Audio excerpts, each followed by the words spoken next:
자, 이제 경매예요, 저는. 그러니까, 저는 핵심 키가 지금 경매입니다. 근데 경매인데 수익형이죠. 수익형이죠. 자, 이 수익형이라고 해봤자 뭐 사실 뭐 있겠어요? 상가, 오피스텔, 뭐 월세 나오는 물건들, 예, 빌딩, 이런 것들이 수익형이겠죠. 뭐 특별한 거 없습니다. 그러면, 요런 수익형인 경우에는 조금 달라요. 다른데 우리는 대체로 대부분 여러분들도 그렇고 관심이 어디에 가 있죠? 주거형에 가 있죠. 그리고 주거형 중에서도 아파트에 관심이 많이 가 있죠. 근데 전에도 말씀드렸는데 이 아파트라는 부분은 큰 부동산 시장의 한 부분일 뿐인 거예요. 분야일 뿐이에요. 근데 많은 사람들은 그게 전체 부동산 시장을 대변하느냐. 아파트 값이 오르면 다 오르고 아파트 값이 내리면 다 내리고 이렇게 인지하실 수가 있는데 자, 좀 많이 달라요. 이 시장 자체가 오르고 내리는 폭도 많이 다르고 왜 이걸 체감을 못 하시냐면 주위에서 상가를 사갖고 한 300씩 버는 사람들이 별로 없는 거예요. 뒤집으면 주위에서 상가를 사갖고 3분의 1 토막 나는 사람들 별로 못 본 거예요. 그러니까 내가 주위에서 못 봤기 때문에 오르는 거지 실제로는 계속 일어나고 있는 일들입니다. 이 상가라는 게. 자, 오늘 상가 중심으로 갈게요. 자, 전반적인 얘기 한번 드려볼게요. 자, 수익형 부동산 입찰물건 선정 기준인데 1번에 자, 어떤 거를 사야 되냐라는 부분인데 자, 이 조금 다릅니다. 그러니까 제 스타일은 이 경매라는 부분이 있고 다음에 약간 엑시트라 그래요. 좀 빨리 빠져나올 수 있는 매각하는 이런 것들이 약간 속성이 있어요. 경매는 사실. 그 이유가 뭐냐면 싸게 샀잖아요. 그러니까 아까 구성식 교수님 말씀하셨지만 싸게 사서 비싸게 사면 되는데 경매를 하면 일단 싸게는 사요. 이건 분명합니다. 왜냐하면 저한테 지금 아파트나 오피스텔을 A급 오피스텔 대단지 아파트를 싸게 사달라. 여러분 다 아시죠? 요즘 경매 시장이 어떤지 어렵거든요. 근데 재미있게도 수익형, 특히 상가는 아직까지는 기회가 있어요. 왜 기회가 있냐면 잘 모르니까 사람들이. 그리고 왜 잘 모르냐면 좀 어려워요. 좀 달라요. 예. 그런 얘기를 들어볼게요. 자, 어떤 거를 잡아야 되냐라는 부분인데, 자, 공실 리스크 최소 물건, 이게 당연한 얘기인데 한번 그래도 보세요. 자, 아무리 저렴하게 낙찰을 받더라도 예상 기간 내에 임대가 되지 않으면 비용과 부담이 상당하다 그랬죠. 자, 임대 가능한 물건이나 임대를 가능하게 할 수 있는 대안을 가지고 입찰해야 된다는 거예요. 자, 시세보다 너무 싸다라고 해서 입찰을 하면 절대 안 된다는 거예요. 자, 무슨 뭔가 대안이 있어야 된다. 이런 얘기입니다. 수도권에요. 서울 핵심 상권 아닌 지역 같은 경우에는 이럴 때는 좀 솔직해야 돼요. 제가 조금 실수했다기보다 잘 안 된 거 얘기 한번 드려볼게요. 얼마 전에 100평짜리 3층 상가를 하나 받았어요. 얼마 전에. 작년에 받았죠. 작년에 받았는데 이게 간단히 말씀드리면 어떻게 되어 있는 거냐면 3층이고 그 지역에서는 랜드마크 건물이에요. 근데 평수가 100평이니까 좀 부담이 돼요. 그렇죠? 근데 업종이 잘못됐어요. 업종이 이상한 식당이 들어와 있는 거예요. 자, 그래서 업종을 바꿔야겠다. 자, 어떤 업종으로 넣을 것이냐? 옆에가 전부 다 병원이에요. 그러니까 두 가지가 빠졌어요. 내과하고 비뇨기과 피부과가 없어요. 자, 넣어보겠다 해서 넣었어요. 샀어요. 자, 경매로 사니까 어떻습니까? 싸게 샀어요. 예, 싸게 샀어요. 일단 반값은 사요. 샀어요. 자, 관리비 몇 천만 원 밀렸어요. 해결했어요. 네, 해결했고 명도 했어요. 어렵지 않게 했습니다. 다 했어. 근데 임대를 놨어요. 병원이 임대가 쉽게 들어옵니까? 안 들어와요. 자, 아까 키 테너트 말씀하셨는데 정말 핵심 테너트를 넣으려면 경쟁이 어마어마하게 모셔와야 되거든요. 그래서 자, 어차피 싸게 받았으니까 여유 있게 하자. 그렇게 갔어요. 그러니까 어떻게 계산해도 손해는 안 볼 것 같아요. 네, 그래서 받았습니다. 그러니까 저도 이런 거예요, 여러분. 대신에 운이 좋으면 아주 쉽게 해결될 수도 있는 게 또 경매죠. 근데 예측은 좀 어렵잖아요, 대체로. 그래서 놔두다가 결국은 4개월을 공시를 하다가 병원 쪽으로 여러 가지 노력을 해봤는데 잘 안 돼요. 어려워요. 그러니까 자, 뭐가 나가죠, 비용이? 예, 관리비가 먼저 나오시네요. 예, 좀 아시는 거예요. 자, 이자가 지금 별거가 아니에요. 관리비가 이 상가 관리비는 어마어마하거든요. 관리비가 이게 누적이 되다 보니까 이자하고 관리비하고 같이 맞는 거예요. 이렇게 되면 자, 이거를 견뎌서 나중에 월세를 좀 더 받아서 좋게 임대를 놓느니 지금 놔버리냐. 그래서 저도 한번 재밌는 시도를 해봤어요. 뭐 교회가 들어온다길래 한번 놔봤어요. 교회를 사실 기피시설이에요. 왜냐하면 명도할 때도 가장 답 없는 게 교회고, 그렇죠? 그다음에 임대료가 안 들어왔을 때 법적 조치 취하기도 참 까다로운 게 교회거든요. 근데 그냥 한번 해봤어요. 예, 한번 경험을 해봐야 될 것 같아서 해봤고, 뭐 나름 뭐 우량한 교회 같아서 예, 했습니다. 월세를 잘 들어올 것 같고 했는데, 그러니까 저조차도 이래요. 솔직히 말씀드리는 거예요. 예, 그러니까 내가 원했던 테넌트 임차인이 구해지지 않을 수도 있다라는 각오를 해야 되고, 이 각오를 왜 해야 되냐면, 그렇게 안 될 수도 있다는 각오를 하면 입찰가가 어떻게 되죠? 내려가는 거예요. 그러니까 아예 싸게 사든가 아니면 말든가. 자, 요런 경우에는 어떤 거냐? 2층 이상의 물건입니다. 2층 이상. 2층은 좀 그래도 괜찮지 않냐? 아니야. 2층도 아니에요.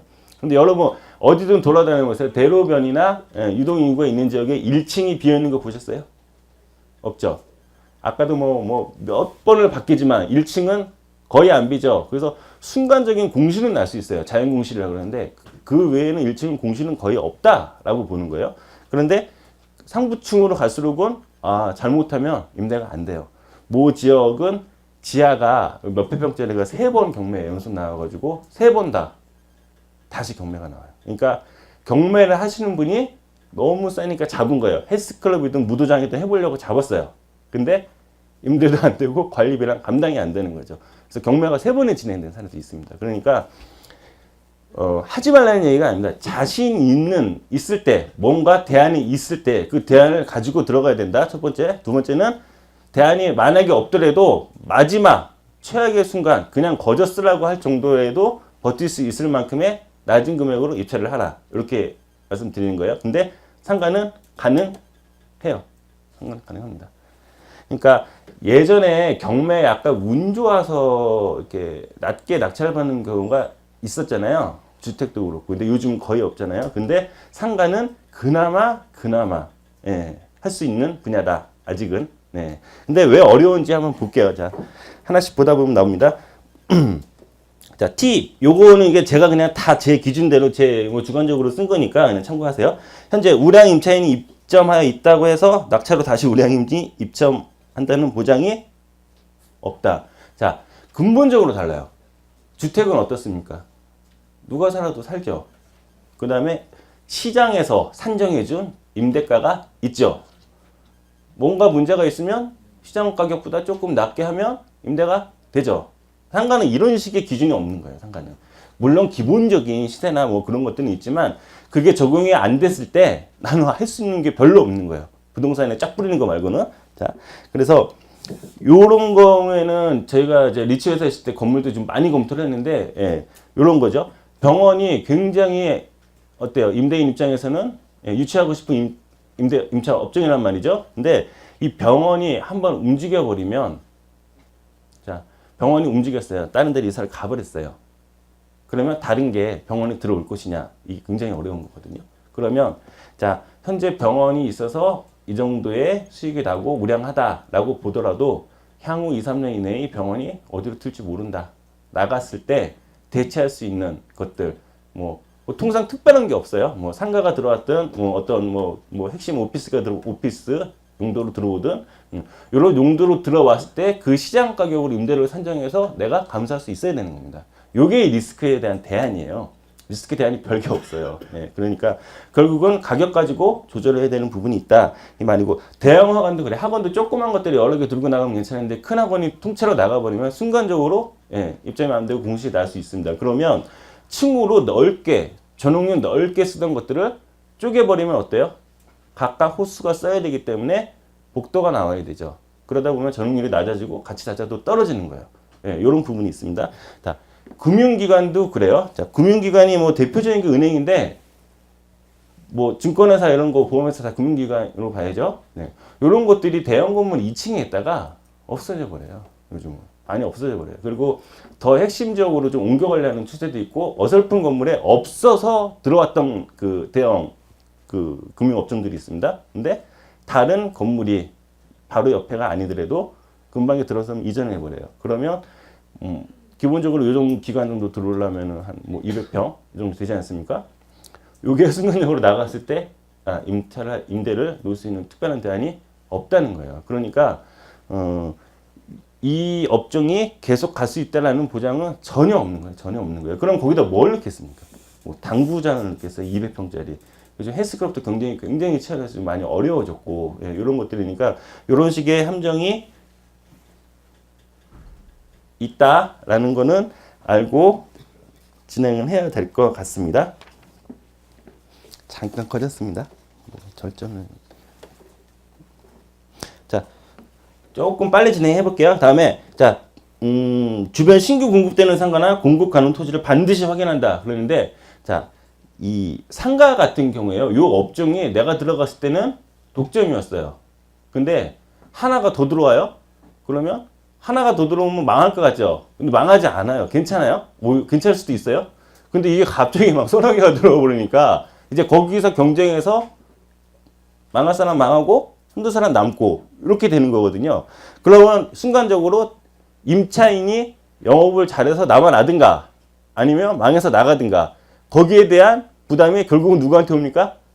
예, 건물주한테 오는 거예요. 그러니까 이게 다른 거예요. 자, 임차인하고 어느 정도 운명을 같이 할 수밖에 없는 운명이 예, 탄생이 되는 거죠. 그러다 보니까 뒤에서 말씀드리겠지만 적정 임대차, 최적이라고는 표현 못 하더라도 적정 임대차 업종을 가려서 넣어야 되는 거예요.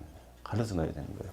예, 이런 부분이 있습니다. 자, 그래서 신규 공급되는 상가 같은 경우에는 이것도 여러분들이 체험을 못해서 그러는데 그 택지지구 같은데 이제 분양가 뭐 평당 1층 같은 경우 3천만 원, 4천만 원 이렇게 분양이 돼요. 그리고 유도인고 확실하고 항아리 상권이고 좋아요. 하지만 대부분은 저희도 뭐 개발을 해봤기 때문에 아는데 그 1층의 그 핵심 위치 같은 경우에는 전면인 경우에는 다 임대를 나서 하죠. 예, 파리바게트니 뭐 그냥 거론할게요. 뭐 공부하는 거니까 저희 뭐 어디 커피숍이니 뭐 이런 것들 임대를 나서 수익률을 6%도 이렇게 맞춰가지고 팔아요. 맞춰가지고 팔아요. 근데 이런 것들은 그래도 오래 가겠죠. 특히나 직영제인 경우에는 대박이에요. 본사 직영, 그렇죠? 예, 본사가 뭐 임대료 못 내고 그런 경우 거의 없다고 봐야죠. 그렇죠? 근데 이런 것들도 핵심 그 뭐랄까요? 파리바게트 들어오면 뜨레주는 들어와요. 그 참 슬픈 운명이에요. 예, 맞불을 놓을 수밖에 없어요. 회사 구조가 그래요. 근데 맥도날드가 들어왔는데 롯데리아가 바로 옆에 들어오고 그러진 않아요. 그러니까 어느 정도의 그 수요층을 봐서 움직인다는 거죠. 그래서 먼저 자리를 잡는 게 임장관 맞습니다. 근데 그 이외에 예, 정말 그런 우리가 이름만 내면 다 알만한 그런 그 업종의 그 메이커 아닌 이상 이게 계속 간다는 또 보장이 없는 거예요. 그래서 신규 상가 같은 경우에는 잘된 분들은 그냥 두세 배도 벌고 어떻습니까? 어려운 분들은 3분의 1 토막난 분이 되게 많아요. 되게 많아요. 그 다음에 테러의 그 택지 지구 같이 공급되는 지역에서는 그 임차인들이죠. 임차인들이 자리를 잡는 데까지 어느 정도 시간이 걸립니다. 그래서 그런 거 투자할 때는 좀 시간, 텀을 두고 임대료 상승분까지 생각을 해서 놔야 되는 거예요. 왜냐하면 당장 임차인이 없다고 그 싸게 아무 업종이나 놔버리면 네, 또 어려워지죠. 그러니까 우량 임차인을 싸게 넣는 게 맞아요. 아까 고상식 교수님 얘기하신 뭐 그런 식의 건데 스타벅스는 스스로 매장이 많아요. 제가 좀 연예인 빌딩 좀 관리하다가 이렇게 좀 해본 게들이 있는데 그 생각보다 임대료를 많이 안 줘요. 이런 업종들이 여러분 뭐 아시겠지만 그 직영하고 스스로 매장이 있는데 자 스스로 매장 같은 경우에는 스스로 뛰기 때문에 그 임차인도 사실 큰 수익이 없을 수도 있어요. 아주 잘 되지 않는 한. 근데 이런 경우에 직영점을 직영점 같은 경우에는 좀 임대료를 줄여서라도 놓으면 아까 말씀드렸죠. 1층 같은 경우에는 그 건물의 얼굴이에요.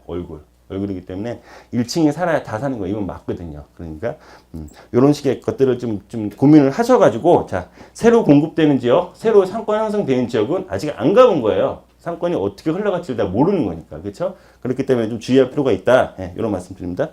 자 매각 리스크 있는데 자 수익형 부동산의 경우에는 일정 기간 임대 수익을 올린 뒤에 매각 차익을 누려야 한다. 그래야 마무리가 되죠 성공적으로. 자, 본인이 뭐 활용하는 경우에 좀 예외를 하겠습니다. 자, 다음에 상권이 무너진 건물이나 관리자 하자가 있는 물건은 입찰을 피하거나 아니면 어떻게 해요? 아주 싸게 낙찰을 받는다. 이렇게 말씀을 드릴게요.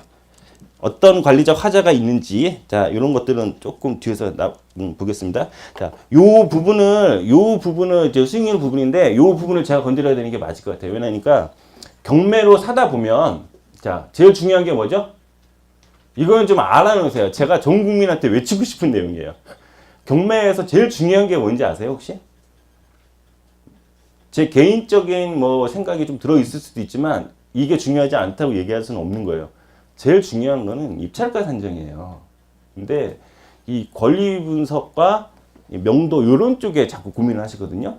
근데 낙찰을 받아야 뭐가 되잖아요. 그렇죠? 입찰가 산정이 제일 중요해요. 물론 뭐 여러 가지가 종합이 돼서 입찰가에 영향을 미치겠죠. 그렇긴 하지만 입찰가 산정이 가장 중요한데 자, 입찰자 산정을 하려면 뭘 알아야 됩니까? 그렇죠? 시세를 알아야 돼요. 이게 얼마짜리인지를 내가 알아야 입찰가를 정하잖아요. 그렇죠? 그러면 아파트나 이런 것들 어때요? 시세 파악하기가 아주 쉽죠. 여러분들도 다 할 수 있어요. 그렇죠? 층하고 향하고 다른 데 거래된 거하고 조금만 보정해 주면 되죠. 여러분들이 다 감정평가사예요. 더 잘하세요.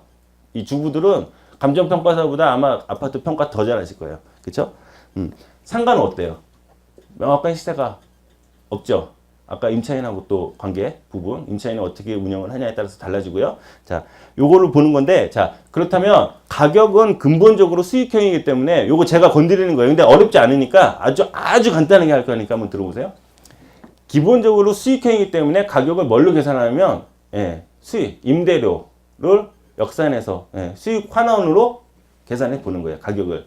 자, 그러면 예시인데, 요거 예시지만 얼추 맞아요, 여러분. 그러니까, 요거 그냥 감각적으로 알고 계세요. 근데 이게 현 시점이에요. 현 시점. 지금 시점입니다. 작년 얘기하면 또 다르고요. 내년 얘기하면 어떻게 될지 모르는 거예요. 요게 조금 더 하향됐어요. 얼마 전에 뭐 있었죠? 예, 그것도 순간적으로 영향이 있어요. 한 0.5% 정도 순간적으로 영향이 있습니다. 그거 굉장히 중요한 거죠. 예, 금리 인하는. 그것까지 말씀드리면 기니까. 자, 서울 핵심 상권 1층인 경우에는 2%에서 4%. 요거 상가를 가지고 계신 분들은 아세요. 강남역에 4% 나오는 거 구할 수 있어요? 1층에? 못 구해요. 못 구합니다. 홍대에 4% 나오는 거 못 구해요. 2%, 3%예요. 그러면 요거 제가 한번 말씀드릴게요, 여러분들. 이 강남역의 상가나 홍대의 상가를 수익률 1.5%짜리를 누가 가지고 있어요. 그 사람이 바보라서 가지고 있습니까? 그렇죠? 수익률이 너무 낮잖아요. 그렇죠? 진짜 은행이자인데, 예? 은행이자 아무리 내려가도 요거 갖고 있으면 여러 가지 공실도 날 수 있고 세금도 내야 되고 번거롭죠. 예, 임대신고도 해야 되고. 그래도 갖고 있죠. 왜 갖고 있다고 생각하세요? 맞아요. 이게 재밌는 건데 그냥 하나의 현상입니다. 수익률이 낮은 물건은요. 우리 자본인들을 표현해요. 시세 차익이 커요. 하나죠. 약간의 임대료만 상승해도 매매가가 확 올라간다고 볼 수 있는 거예요. 재미있는 게 강남이나 홍대 같은 지역이 뭐 부동산 경기와 맞물리긴 하지만 가격이 상가가 막 빠져요. 여태까지 순간적으로 좀 빠지고 해요. 근데 이 그래프를 보세요, 여러분. 자, 6개월짜리 그래프를 보지 말고요. 10년짜리 이런 거 그래프를 한번 이렇게 쫙 열어보세요. 예, 크게 안 빠지는 거예요. 계속 어떻게 해요? 우상향. 천천히 오르는 거죠. 그러니까 이걸 아는 거예요. 감각적으로 모든 사람들이. 그렇죠? 그다음에 상가 임대료가 경기가 조금 어렵다고 해서 갑자기 확 빠져요? 권리금이 먼저 날아가죠?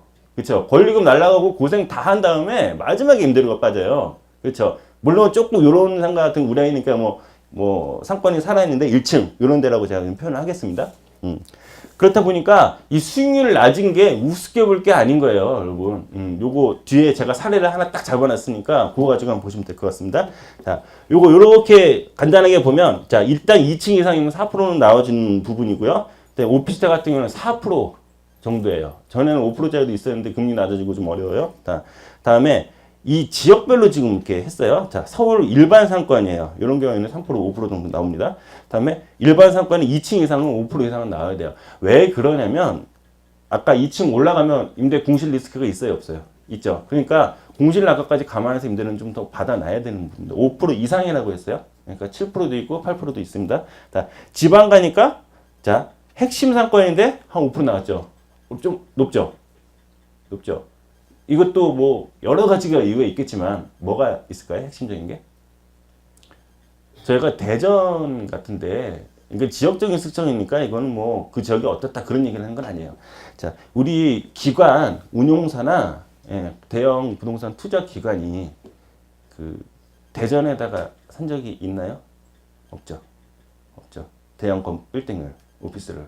그러니까 이게 어떤 거냐면요. 간단히 말씀드리면 그 지역의 랜드마크 같은 건물을 운용사가 예, 제가 관련 업무를 했기 때문에 그래요. 샀어요. 수익률이 8% 나와요. 괜찮죠? 일단 운영을 해요.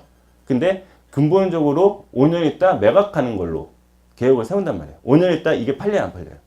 안 팔려요. 그러니까 살 수는 있는데 받을 사람이 없어요. 그러면 그 건물을 살 만한 사람들을 찾아보면 그 뭐 좀 지방 계신 분들은 죄송하지만 없어요. 살 만한 그 능력이 되는 분들이 개인은 거의 없다고 봐야 돼요. 결국은 또 서울에 기업이 사야 되는. 그래서 지방의 랜드마크 건물 중 큰 것들은 그냥 기업 소유예요. 그래서 그 건물들은 수익이 안 나요. 근본적으로. 그냥 하나 줘놓은 거예요.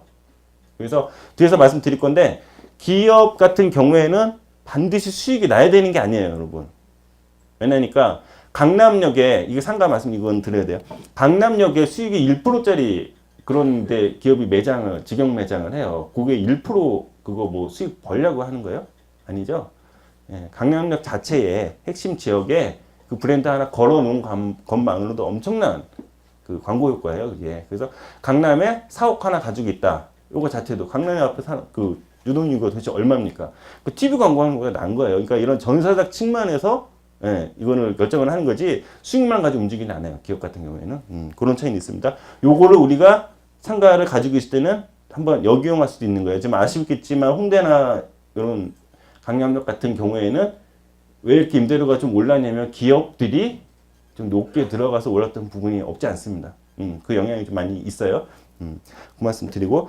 그래서 지방 같은 경우에는 예, 높아요, 더. 자, 1층 핵심 상권도 한 5% 나오고, 자, 일반 상권 같은 경우는 8% 이상. 그러니까 마음만 먹으면 한 8%, 10%짜리는 구할 수가 있습니다. 근데 어때? 매달 월세 들어오고 이런 것들은 좋은데, 자, 나중에 팔 때 어려울 수 있고, 순간적으로 공실 났을 때, 그렇죠?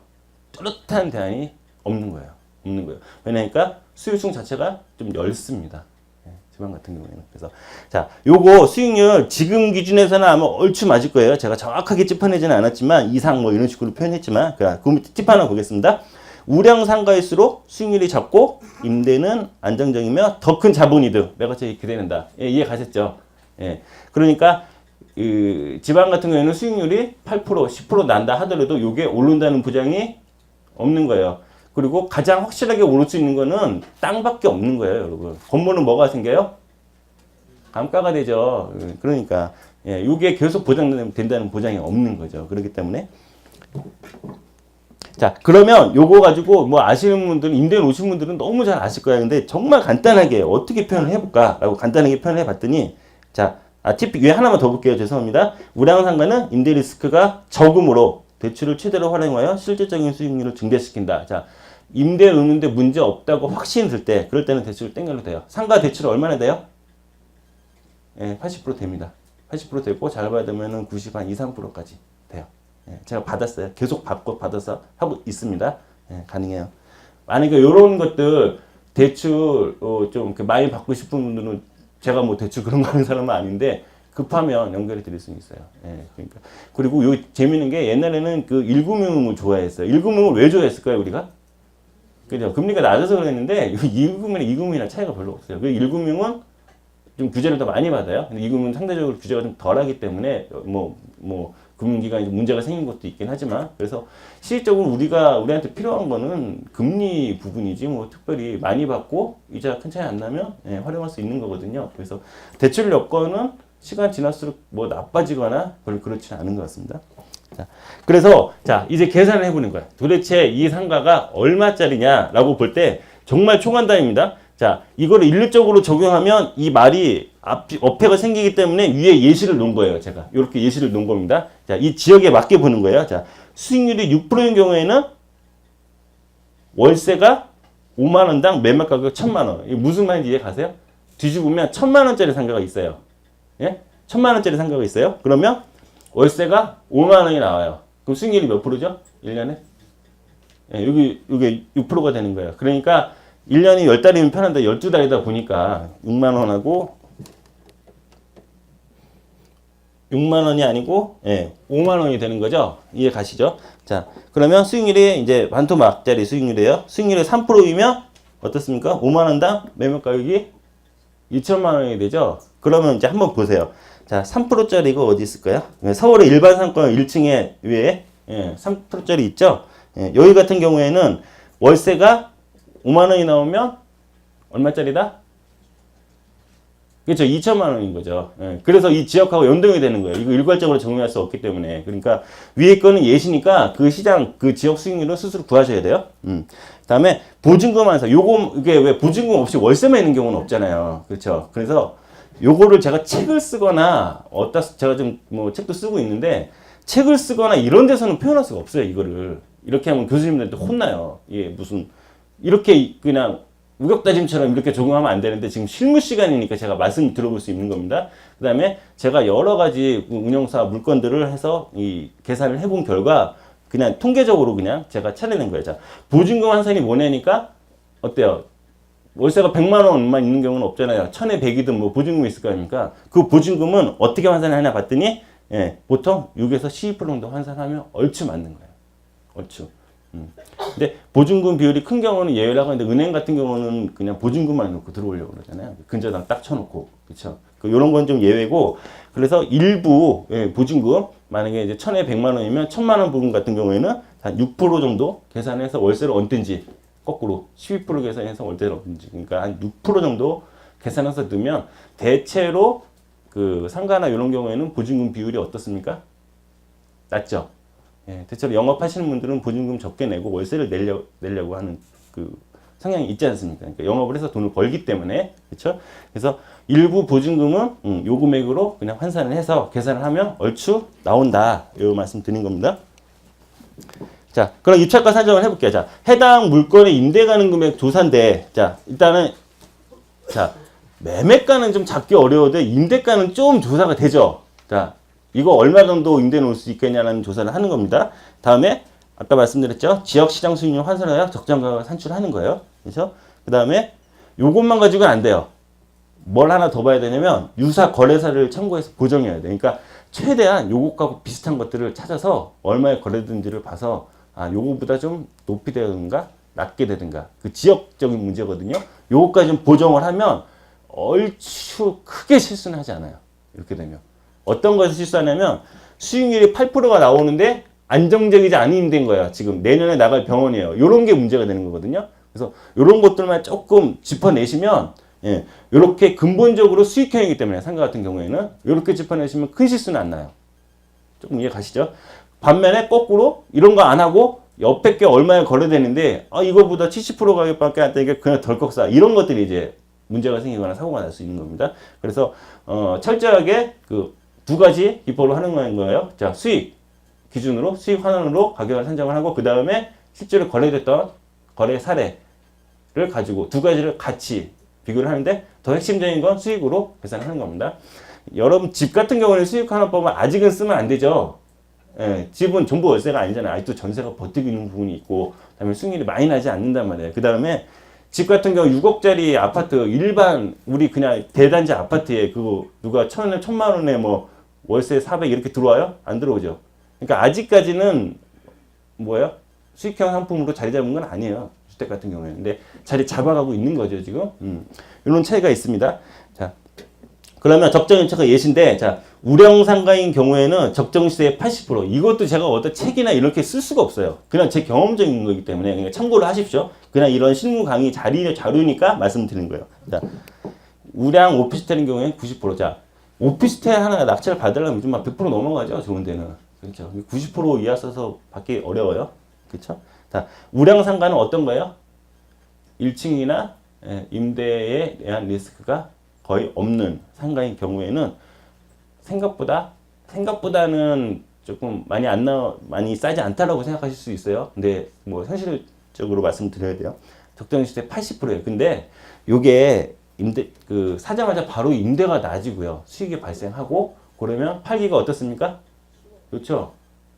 그냥 우리 경매하는 사람들 버리세요. 싸게 샀기 때문에 다른 사람들 좀 싸게 팔아버린다고요. 그러니까 황금성이 있어요. 돼버린다고요. 그렇기 때문에 요 20%가 무시할 수 없는 금액이다라는 부분이고요. 그다음에 비우량 상가인 경우에 적정시세 60%요 가능합니다. 제가 이제 얼마 전에 산 게 이 정도예요. 왜 그건 비우량이냐면 건물이나 위치는 그 지역에서 랜드마크였지만 3층이었기 때문에 비우량으로 본 거예요. 그러니까 근본적으로 그럼 요거 기준으로 한번 볼게요. 3층, 2층, 상부층인 경우에는 우량 상가가 될 수 있어요, 없어요? 없는 거예요. 예. 아까 그것만 하나 제외할게요. 1층을 통해서 2층 올라가는 거. 그렇죠? 그거는 1층하고 같이 물렸다고 보시면 될 것 같습니다. 예, 그런 경우.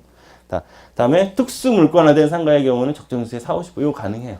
가능한데 요거 같은 경우에는 그러면 특수 물건이 제일 좀 해볼만 하지 않냐? 예, 이렇게 되는 건데 이게 참 신기할 정도로요. 이 시장의 기능이 저는 경매를 하면서 제가 20대부터 낙찰을 받아가지고 계속 일을 하고 있는데 15년 넘게 지금 계속 하고 있는데 이 시장의 기능이 너무도 신기해요. 정말 무질서하고 막말로 개판인 것 같은데 들여다보면 어느 정도 이상은 잘못되지는 않는 거예요. 시장이. 어느 정도는 그 안에 질서가 다 있는 겁니다. 단지 우리가 모르기 때문에 그 부분을 검토를 안 했기 때문에 그 질서를 못 찾아냈을 뿐이거든요. 자, 결국 똑같아요. 특수물건. 그럼 여기 있는 한 또 뭐 40%도 사고 50% 사니까 더 싸잖아요. 그럼 뭐 있어요? 왜 싼 이유가 뭐예요? 요거 해결하는데도 비용 든단 말이에요. 그다음에 유치권 같은 거 돼 있으면 뭐예요? 대출이? 예, 일단 안 된다고 봐야 됩니다. 그러니까 금융기관이 그것까지 확인해 가면서 예, 안 해요. 그 다음에 뭐 1심 놔도 2심 놔도 뭐 대법 판결까지 나야지. 그렇죠. 나도 그것도 집행하고. 그러니까 금융기관 담당자들은 그렇게 뭐 공격적으로 일을 안 하려는 성향이 있어요. 물론 이제 조금 그런 쪽으로 움직이시는 금융기관이 있더라고요. 그렇습니다. 그러니까 요게 비율이 자 보세요. 우량상가의 경우는 80% 낙찰 기준이에요.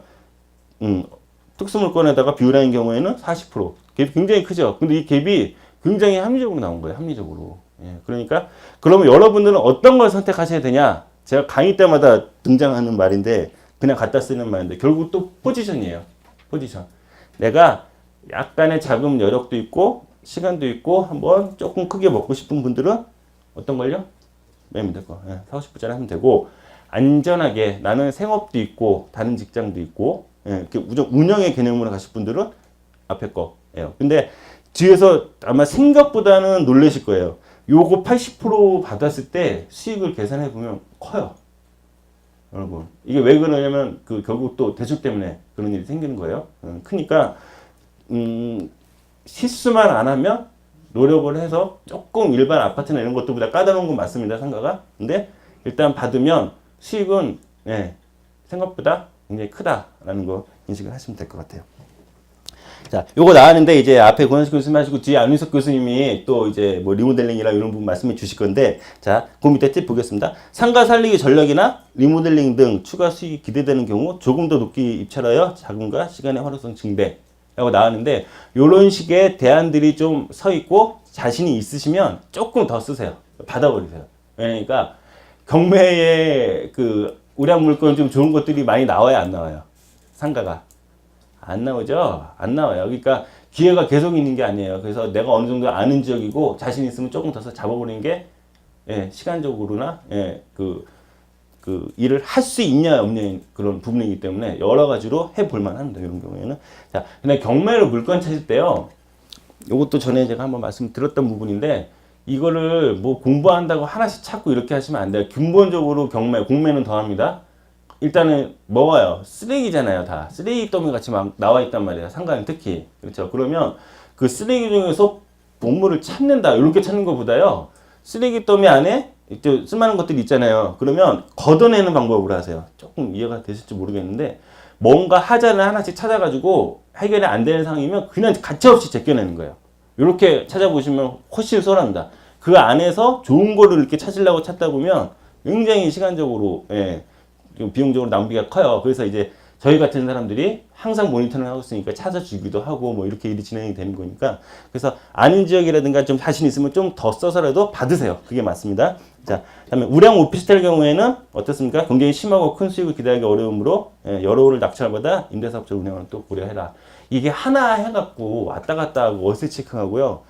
그러니까 이게 안 해보신 분들은 좀 생각이 달라요. 아, 이거 하나 해갖고 뭐 월세 이거 7, 80 받으면 얼마나 좋아. 이렇게 생각하시는데 해보신 분들은요, 그것 때문에 몇 번 왔다 갔다 하고 직장에서 전화 받고, 이러면 힘들어요. 그래서, 주부라든가 약간 자영업자라든가 시간 여러 개 되신 분들은 좀 여러 개를 받아서 한 번에 운영합니다. 그러면 뭐가 돼요? 전화 오면 귀찮은 게 아니고, 이게 내 부업이다, 내 잡이다. 이렇게 생각하고 마인드 자체가 달라지는 거예요.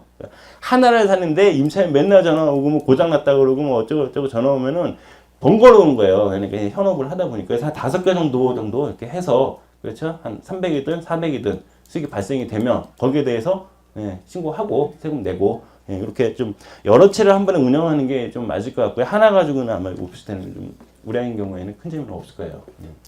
자, 사후관리 밑에 나왔습니다. 적정 상가 임차인 확보 주력인데, 아까 고상진 교수님 그 5가지 너무 잘해주셔가지고, 근데 마지막에 요거까지 이제 같이 있는 건데, 자, 상가는 주거형과 다르게 임차인의 영업성과에 따라 다 가치가 달라진다. 라는 말씀 드렸고요. 그래서 임대를 맞는 걸 놔야 돼요. 임대를 낸다고, 제가 그 전에 그 상가도 뭐가 저기 임대료를 많이 낸다고 들어온다고 전화가 막 왔는데 못 내니까 이 면적이 좀 크다 보니까 그 뭐죠? 그 의료기 있죠. 뭔지 잘 몰라요, 저도. 근데 의료기 이렇게 뭐 누워갖고 체험하고 이런 거예요. 아, 네, 안 한다 그랬어요. 안 한다 그랬어요. 거기다도 뭐 6개월 있다가 월세 안 내고 1년 있다 나간다 그러고. 그러니까 거기서 고정해서 자리를 잡을 수 없는 그런 것들은 아예 높이봐서 단기로 놓든가 아니면 안 놓든가. 그렇죠? 이렇게 좀 적정 임차인을 찾아내는 게 필요하다라는 말씀 드리고요.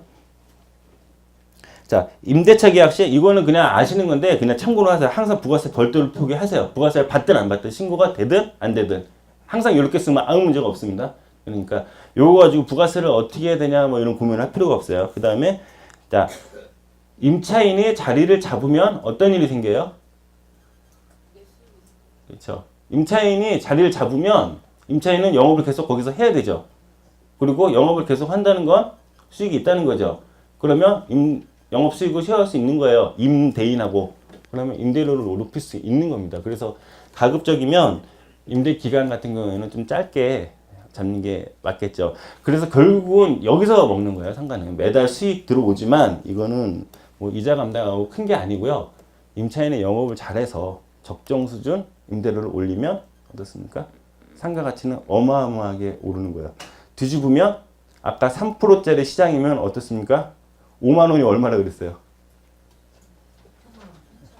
2천만 원이라고 했잖아요. 50만 원 오르면 얼마 오른 거예요? 그러니까. 근데 이게 지금 뭐 말장난하는 거 같죠? 뒤에 보세요. 진짜 이렇게 돼요. 그래서 운용사들이 이런 걸 한번 기대하고 운영을 하는 거예요. 운용사들이 기대 수익이 좀 5%예요. 여러분들 알고 있는 뭐 그 최고 우량 회사 이런 것들이 5%예요. 대신에 리스크에는 정말 철저해요. 그러니까 임차인이 일단 대기업이어야 되고 뭐 이런 식이에요. 월세 안 들어오면 안 되니까. 근데 마지막으로 요거를 한번 기대해 보는 거예요. 시장 수익률 감안해서 조금만 올라도 자본금 등이 생각보다 어마어마하게 큽니다. 그리고 실제로 오르고 있는데 여러분들 많은 분들은 왜 못 느끼셨냐? 자기가 안 했기 때문에 아니면 주위에 한 분들이 얘기를 안 했기 때문에 그렇습니다. 자, 그 다음에 적정 임대료 상향 조정하면 내 매매가는 수익적 기준으로 했을 때 생각보다 많이 오른다. 엄청나게 오른다. 이런 얘기고요. 그 다음에 경매를 서면 하나 좀 편한 거 있죠. 부가세 같은 경우는 어떻습니까?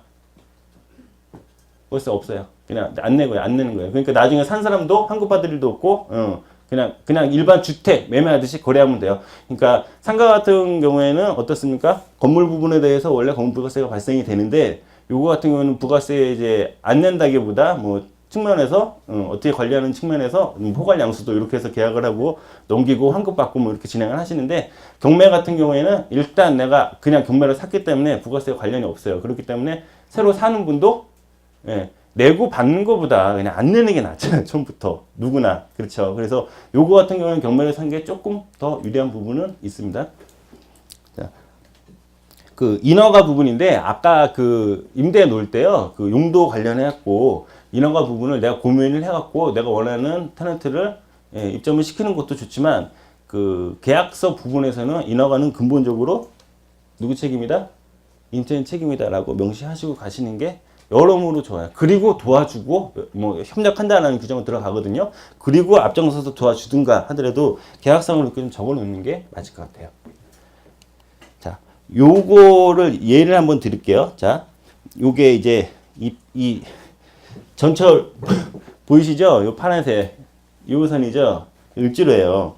자, 요거 말고 뒤에 거를 먼저 볼게요. 요건데 이거를 제가 하려고 다 준비를 했었는데 못 받았어요. 못 받은 게 왜 못 받으니까 취하돼 갖고 못 받았어요. 예, 유동화 회사가 껴갖고 취하됐습니다. 요거를 제가 한 24억, 5억 이 정도에서 한번 받아볼까라고 준비를 했던 부분이에요. 자, 보시면 상권이랑 벌써 여기 살아있는 거 보이시죠? 예, 여기 뭐 새로 크게 설명할 필요는 없을 것 같아요. 자, 수익률 한번 볼게요. 자, 1억에 얼마죠? 월 1200만 원. 1200만 원. 그쵸? 예. 이게 뭐냐니까 누가 들어와 있어요? 여기 안 나왔네. 기업이 들어왔어요. 기업이 이거 뭐 거짓말로 합니까? 대기업은 아니지만 우리가 이름 들은 아는 기업이에요. 이 수익이 맞아요. 그러니까 요거 하나가 미심 적으면 옆에 호수에 같이 나와가지고 제가 다 조사를 했어요. 그때 적정 임대 수익이에요. 자, 그러면 거꾸로 보겠습니다. 아니, 보증금 1억 없다고 치고요. 1200만 원 이거 얼마짜리예요? 6% 환산하면. 크죠? 예. 이게, 근데 이 지역이 6% 나오는데요, 안 나오는데요? 지금 안 나오죠. 6%안 나오죠. 그 당시에도 안 나왔어요. 근데 지금은 더 안 나오죠. 그쵸? 그러면 요거 수익률을 만약에 4%로 계산을 해갖고 24억에 떴으면 여러분 상상 이상이에요. 1, 20억이 그냥 왔다 갔다 합니다. 그럼 이걸 누가 사냐? 사요. 왜 사냐? 내가 산 것보다 10억, 15억씩 더 주고 누가 사냐? 지금 이 시장이었으면 지금 충분히 살 수 있어요. 임차인이 누구예요? 기업이란 말이에요. 임차인이. 요 옆에 거는 파스쿠치 커피숍이었어요. 인테리어 비용만 4억 들었겠더라고요. 자, 그러면 어떻습니까? 강남이나 요런 도심의 핵심 지역의 매장을 기업은 가지고 있고 싶어 하죠. 개인의 경우에는 어떻습니까? 인테리어 비용이 막 4, 5억씩 들어가지고 다 발라놨어요. 그리고 장사가 당장 돼요, 안 돼요? 무조건 되죠. 무조건 되는데 이제 많이 남냐, 조금 남냐의 문제죠. 조금 남으면 내가 이걸 왜 했을까? 이제 임차인은 그 고민을 하겠지만 어쨌든 간에 돌아가기 때문에 이거를 망하게 버려버리고 가거나 그러지는 않는 거예요. 그러니까 이런 데서 기회가 나오는 겁니다. 그래서 이게 우량인 경우예요. 이런 경우에는. 그래서 이거 경매 받아가지고 이런 것들 안정적으로 6% 수익 내면서 그렇죠? 한 뭐 1, 20억씩 먹을 수 있냐? 먹을 수 있어요. 여러분들이 안 먹어서 그런 거예요. 근데 얼추 보면 금액이 어떻습니까? 20억이 넘으니까 부담스럽잖아요. 그렇죠? 굉장히 부담스럽죠. 근데 요거 대출도 하긴 했었어요. 이걸 80% 그냥 안정적으로 나요. 그러면 얼마면 사요? 예. 이래저래 비용 해갖고 5억이 안 든단 말이에요. 상가니까 취득세 좀 비싸죠? 예. 그렇죠? 비용 얼마 안 들어요. 그러니까 내가 사갖고 따블 내는 게 그렇게 어려운 게 아니에요. 대신에 요런 우량 물건은 경쟁이 치열해요. 그러다 보니까 이거 쳐야 되잖아요. 예. 근데 그 위에 거, 요거 같은 경우에는 이거는 완전히 대로 전면 아니고 후면인데 그래도 앞으로 나온 전면이에요. 그러면 이거 누가 5명 들어오셨네요. 예? 그래가지고 9억 천에 받았죠. 9억 천에. 요거 같은 경우에는 임대료를 반가에 계산해도, 죄송합니다. 임대료를 요거보다 반으로 계산해도 해볼 만해요. 아이고, 어딨냐. 지금 임대료 그 기준은 정확하게 안 나왔는데 요거 만약에 그 앞에 거 기준으로 600만 들어와도 어떻습니까? 해볼 만하죠. 근데 요 뒤에 옆에 사실 좀 설렁탕 집이 있었는데 그 임대료 계산해 보니까 여기도 충분하겠더라고요. 그러니까 이분은 낙찰을 잘 받은 거예요. 이분. 8%, 9% 이렇게 나올 수 있는 거예요, 지금. 그러면 자, 이제 수익률에 대해서 입찰가 산정 때문에 제가 말씀드린 건데 아까 합정 얘기 나왔는데 합정에 건물 가지고 계신 제가 형님이 계세요. 그래가지고 저도 참 왜 그렇게 물어봐요. 형 이거 수익률 얼마나 와요? 그랬어요. 본인 건물이에요. 그럼 건물이 많아요, 그분이. 수익률이 얼마인지를 모르겠어. 그분이 하는 일이 뭐냐니까 그 임대 관리하는 거예요. 얼마 들어온지 정확하게 알아요. 근데 왜 수익률을 모를까요? 옛날에 샀으니까. 그러니까 여기 뭐 3, 4%밖에 안 나오잖아요. 그랬더니 그렇지. 그건 지금 기준으로. 그리고 이거 그 기준 하니까 그건 3, 4%. 왜냐니까 이게 무슨 얘기냐면 수익률을 계산을 해보려면 어떻습니까? 내가 투자한 금액이 있고 월세 수익이 나오면 계산이 되죠. 그분은 투자한 금액이 어떻게 되는 거냐면 10년 전에 했기 때문에 투자한 금액이 지금 시세에 조금 과장하면 3분의 1이에요. 이렇게 된 겁니다. 그러면 그분은 어떤 일이 있었냐면 3배가 오른 거예요. 이해 가세요? 예. 네. 그분은 수익률을 계산하면 옛날에 얼마에 돈 들어가는지 다 계산해서 얼마인지 원가를 잡아내면 지금 수익률이 10%가 넘게 10몇 프로가 나오는 거예요. 그러면 지금 수익률 적정 수익률로 역산해서 4%에 계산해서 판다고 치면 3배가 오른 거예요. 3배가. 그러니까 10년에 사실 2배 오르는 거는 별로 의미는 없어요, 여러분. 10년에. 그래서 요즘 같은 경우는 그래도 저금리라 의미가 있는데 기본적으로 10년에 당연히 2배는 올라야 되는 거예요. 우리가 살아온 그 부동산 과거가. 근데 3배는 괜찮잖아요. 근데 안정적으로 수익이 계속 났잖아요. 그동안에. 처음에는 수익률이 뭐 한 5%밖에 안 났겠지만 지금 15%가 나는 거잖아요. 근데 지금 수익률은 그분한테는 의미가 없는 거예요. 옛날에 싸게 샀기 때문에. 뒤집으면 이런 식의 상가 물건을 지금 잡아요. 예. 그래가지고 자 대출 없이 8%, 9%에 맞추고 대출을 받아가지고 12%, 13%를 받아요. 그랬을 때 5년 이후에 이 월세가 근본적으로 올라만 준다면 따따블로 날 수 있는 거예요. 여러분. 우량이라고 해서 납차가 80%에 받는다고 해서 우습게 볼 게 아닙니다. 그러니까 결과적으로 경매가 아니라도 일반 매매도 해볼 만한 거예요. 그러니까 이런 그 우량 건물들은 상가들은 거래가 되는 거거든요. 근데 하물며 맨 처음에 20% 싸게 샀잖아요. 그거는 그냥 얹어서 먹는 겁니다. 이렇게.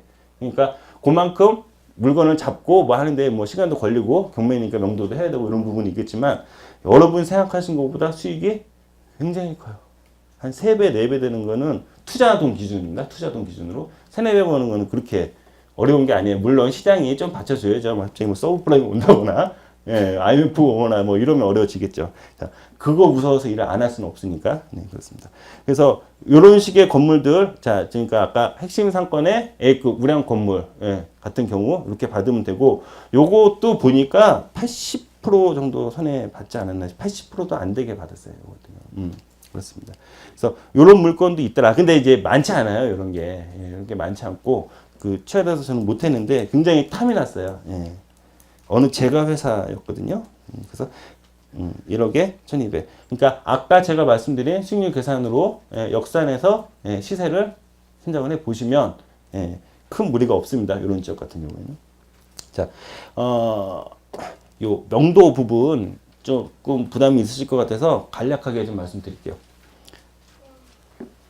명도는 여러분들 이거 그냥 말씀만 드릴게요. 자, 인도명령은 그냥 경매하면 기본적으로 하는 거예요. 그러니까 인도명령이 뭐냐 뭐 이렇게 어렵게 할 거 없고요. 이거 그냥 10,000원도 안 들어요. 그리고 대출 받으면 법무사가 그냥 해줘요. 하고 일주일 정도면 그 결정이 나고 송달만 되면 바로 집행할 수 있는 겁니다. 그러니까 소송의 그 판결이나 비슷하다라고 보시면 돼요. 인도명령. 그 다음에 요 인도명령이 대상이 아닌 경우나 좀 문제가 있을 경우에 이제 명도소송, 공매 같은 경우는 이제 소송을 하는데 요것도 다 협의하면 돼요. 협의하면 되는 거고 협의가 안 됐을 때 소송을 하면 되고 그러니까 요렇게 했을 때 최악의 경우를 상정해서 내가 비용이 얼마 나갈 수 있냐 요런 것들을 경매는 좀 따로 계산을 해야 됩니다. 그 다음에 그 대체로요 인도명령은 뭐 그냥 싸고 기계적으로 하는 거예요. 그냥 하는 건데 소송 제기하게 되면 소송비가 들어가는 거고 시간이 좀 장기가 될 수 있기 때문에 거의 협의로 이루어진다라고 보면 되고요. 그래서 이런 협의할 때 내용 증명 한번 보내는데 이런 뭐 기본적인 내용도 있지만 이 내용 증명의 문구를 굉장히 강력하게 진짜 법으로는 되지 않는 내용들이지만 굉장히 과격하게 한번 활용할 수 있는 그런 문구들이 있습니다. 그런 거. 다음에 구두로 안 됐을 때는 구두로만 얘기됐을 때는 요거 문서가 두고 좀 녹화도 하고 이런 부분이에요. 근데 이런 것들은 굉장히 일반적인 거고 어떻게 협의하는 거에 따라서 굉장히 쉽게 정리될 수도 있는 거고 만약에 정리가 안 돼도 마지막에는 뭐 법적으로 해결할 수 있는 마지막 안전장치는 있으니까 진행을 하면 되는데 이 부분은 조금 알아놓으세요. 체납관리인데 요게 일단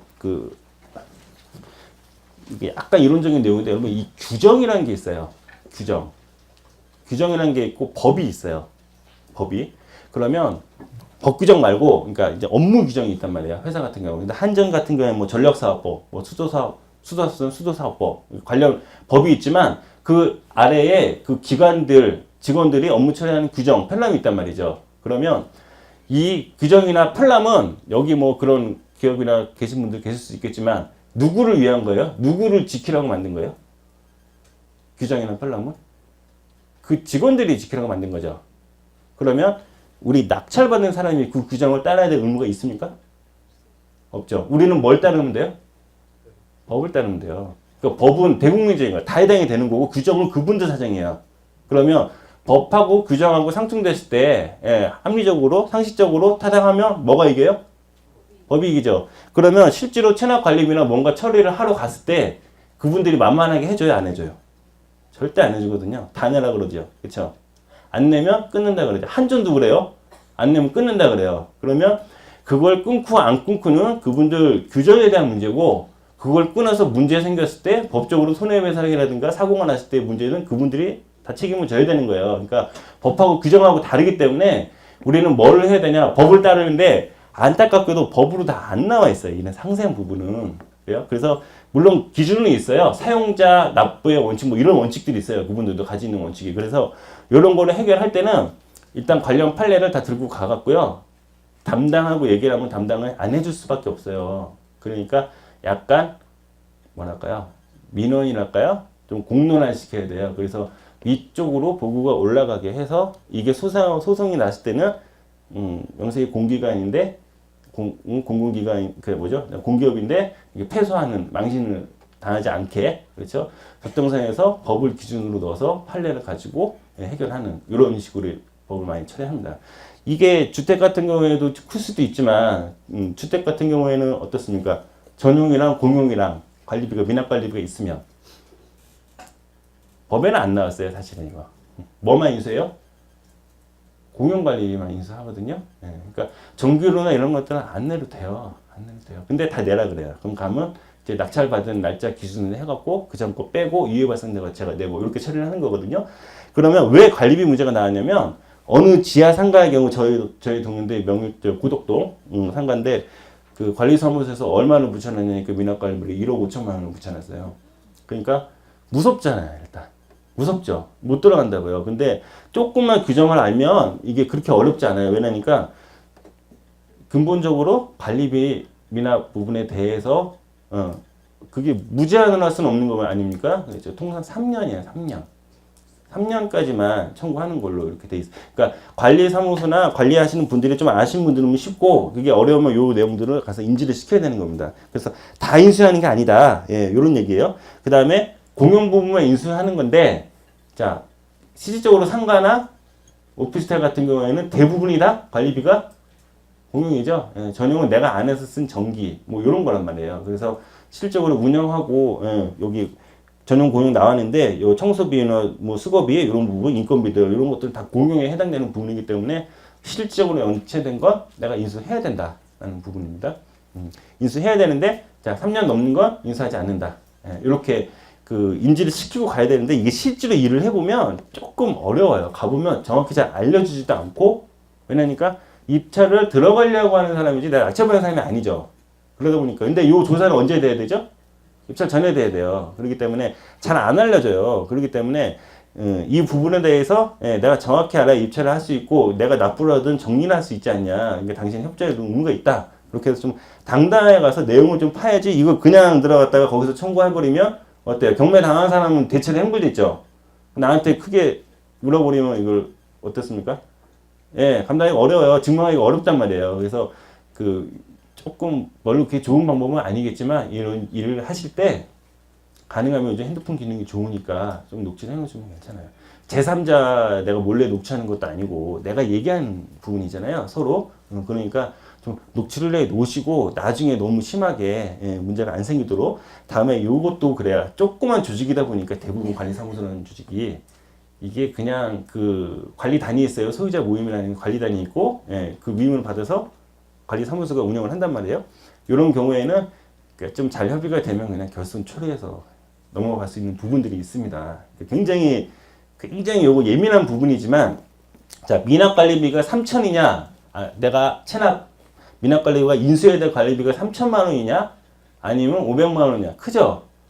요거에 따라서 내가 입찰가를 더 공격적으로 쓸 수가 있단 말입니다. 그럼 내게 되는 거예요. 그래서 이런 사소한 거에서 생각보다 많이 결판이 난다. 라는 부분입니다. 자, 그래서 관리 부분 좀 말씀드렸고요. 자, 여기 뭐 제가 지금 다 말씀 부분이네요. 팁 보면 상가의 경우 공용관리비가 대부분 차지함. 입찰 전 관리사무소를 방문해 체납관리비 정확히 따져보고, 그렇죠? 관리사무소 사진 찍거나 녹취하는 거 좋은 방법이다. 그렇죠? 그리고 조금 뭐 말씀드린 건 뭐하지만 상가 관리사무소는 좀 신뢰하기가 어려운 면이 있고, 저 같은 경우에는 관리사무소하고 얘기를 했는데 나중에 관리단이 나와갖고 모른대요.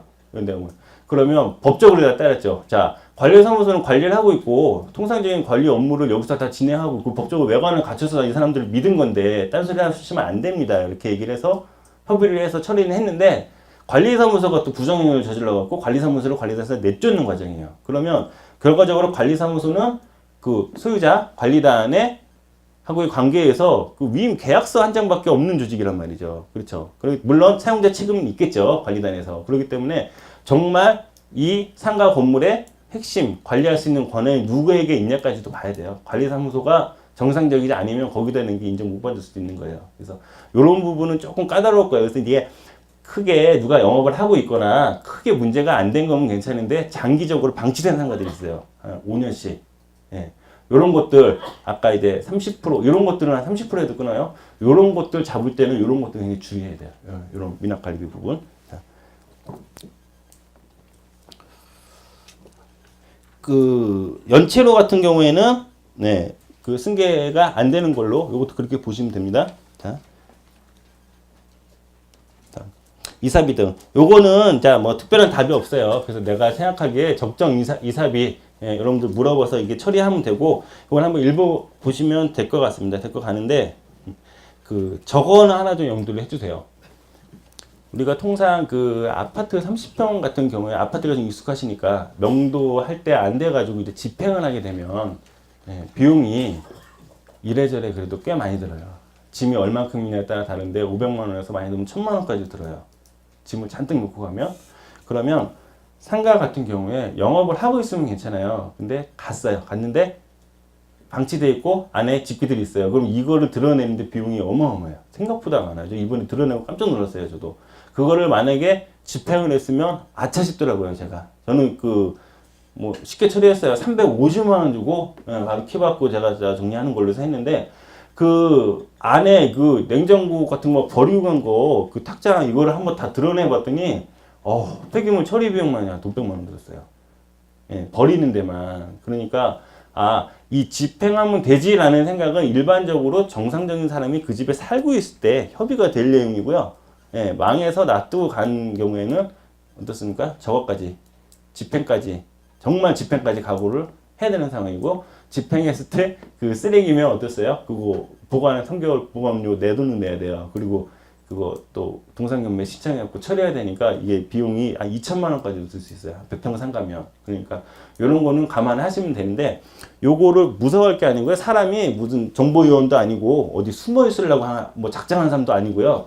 수소문하면 나와요. 일단 관리사무소 수소문하고 아는 사람 수소문하고 하면 대체로 나와요. 죽거나 그러지 않으면. 그 다음에 임차인인 경우에는 영업 그만했으면 그 집기들에 대해서 약간의 비용을 받고 싶어 할 수도 있고, 그렇기 때문에 제가 이렇게 일을 해보니까 이 워스트 케이스를 얘기하는 거예요, 지금. 예, 최악의 경우까지, 예, 한번 상정을 해보지만, 실제로 일을 해보면, 협의를 해보면, 본인이 임차인을 생각해보세요, 우리가. 그거 버리고, 그거 뭐 할 거예요, 그거 해갖고. 그쵸? 그러니까 협의가 된다, 이런 말씀, 드리겠습니다. 좀 간략하게 해서 줄였는데, 아까 관련된 얘기해서 조금만 몇 가지 말씀드리면, 자, 제가 말씀드린 거는 현재 시황, 그쵸? 아까 수익률이나 이런 것들 다 지금 2015년 4월 기준으로, 예, 현재 시황으로 말씀드린 건데, 요건 조금 참고하셔야 될 것 같아요. 지금 자영업자가 늡니까 줍니까? 지금 얘기죠, 지금. 예, 줄어요. 그러니까 지금 조금 희한한 현상인 게, 전에는 퇴직자를 많아야 적어요, 지금. 많죠. 그러니까 퇴직자들이 어떤 식으로든 영업을 했단 말이에요. 예? 그러니까 뭔가 조그맣게 내가 그래도 기업에서 어느 정도 자리했고 인간관계도 이 정도 했는데, 이 막상 이분들이 일을 해보니까 어때요? 그 조직하고 그 자리하고 이게 뭐가 좀 문화가 많이 다르잖아요. 뭐든지 다 혼자 해야 되고 어려운 거예요. 근데 이것들을 주위에서 잘 되는 사람들이 있어야 되는데 자꾸 자영업하다 어려운 사람들을 많이 보다 보니까 주물주물 하시고 소비를 줄이고 안 하시는 분들이 많아요. 요즘 보니까. 그런 게 좀 주는데 영향을 미치지 않나 싶습니다. 그러면 여기서 주의해야 될 게 있어요. 1층 같은 경우에는 여전히 대기 수요가 있지만 상부층 같은 경우에는 어떻습니까? 예, 멀쩡히 있던 곳도 비는 수가 있는 거예요.